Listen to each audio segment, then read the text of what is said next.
Hey everyone, and welcome back to the Research Security Roundup. This is episode 38. This week, we're digging into a major split in federal funding that's causing quite a stir. Plus, we're going to look at how AI is turning into the new Wild West of espionage. All right, let's jump in.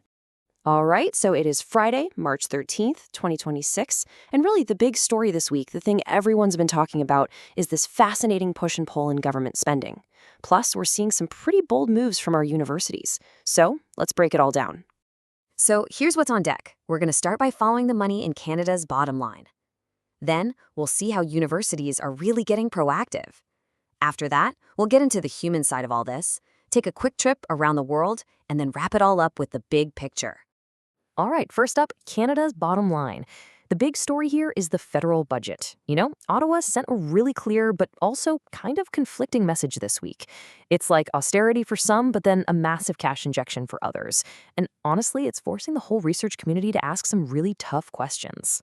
So here's the deal. On one hand, the government is telling most federal departments they need to cut their operating spending by 15% by 2030. I mean, that's causing some serious concern, especially for those science-focused departments, right? But then, on the other hand, there's this huge, super targeted investment, $900 million for the National Research Council, and it's aimed squarely at defense and aerospace tech. So where is all that cash actually going? Well, let's break it down. A massive chunk, over $500 million, is going straight to aerospace and drones. Another $241 million is for small and medium-sized businesses that are working on dual-use tech. That's through the IRAP program, the Industrial Research Assistance Program. The rest gets split between quantum tech and responding to biological threats. So yeah, it's really obvious where the government's priorities are right now: national security innovation. And you know what? This big focus on national security, it's not just a government thing. We're seeing universities making some really strategic moves, too. They're kind of shifting gears from just reacting to funding calls to, proactively shaping their own role on the world stage. Okay, so take the University of Calgary, for example. They're launching this really cool new science diplomacy initiative. And the whole idea is to use collaborative research, working together on huge shared challenges like climate change or public health, as a way to build bridges and keep communication open between countries, even when the political relationship is, let's say, a little strained. They're even bringing in experts from the UK and Switzerland to help get it all set up. Then you've got the University of Toronto, where the focus is all about maritime security. They've just signed a big partnership with a South Korean shipbuilder, Hanwha Ocean, to develop AI-powered systems for Canada's fleet. And one of the coolest projects they're working on is creating what they call digital twins. Basically, these are super detailed virtual models of the real ships. It lets them simulate performance and, get this, predict maintenance issues before they even happen out on the ocean. I mean, talk about a perfect example of academic research directly supporting national security. But all these big geopolitical strategies and high-tech partnerships, they don't just exist in a vacuum. They have a real ripple effect. And for some students, right here on Canadian campuses, these international dynamics aren't just abstract ideas. They come with a very real and very human cost. And this is such a critical reminder for all of us. Research security, it goes way beyond just protecting data and labs. At its core, it is fundamentally about protecting people. I mean, listen to this powerful quote from Gurmukh Singh. He's the president of the Sikh Students Association at McMaster.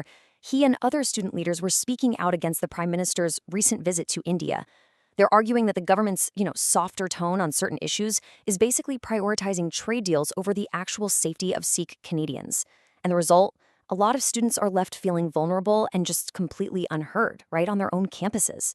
Okay, so let's zoom out for a minute. Because, everything we've been talking about here in Canada, it's not happening in a vacuum. It's all part of a bigger picture. So let's do a quick, rapid-fire look at the global chessboard. All right, let's just scan the globe real quick. Over in China, they're pledging to grow R&D spending by 7% every year until 2030. Finland, they're sounding the alarm about persistent cyber espionage from Russia and China.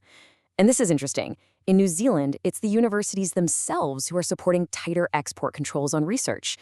Meanwhile, down in the U.S., Texas A&M is under the microscope for some alleged security failures. And Japan is zeroing in on key technologies like AI, quantum, and drones for major investment. You can totally see the pattern here, right? It is a full-on global race. So, what does this all add up to? What's the big picture? let's zoom in on two really major trends that are, well, they're pretty much set to redefine the whole future of research security. Okay, so one of the biggest game changers right now is, you guessed it, AI. It's not just a tool for doing research anymore, it's an incredibly powerful tool for espionage.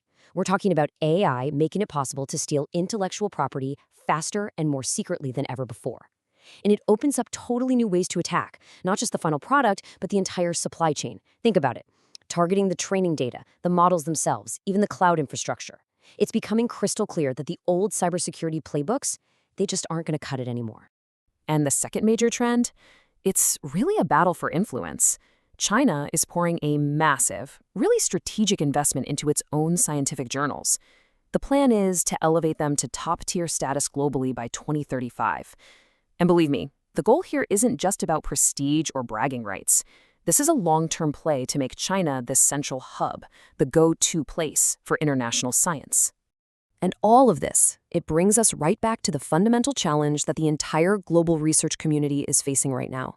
In an era where competition is just heating up like crazy, how do we protect our innovation? How do we protect our people, but still foster that open, global collaboration that science absolutely depends on to thrive? How do we build global research trust without just building walls? Something to think about. That's it for us this week. Thanks so much for joining the Roundup.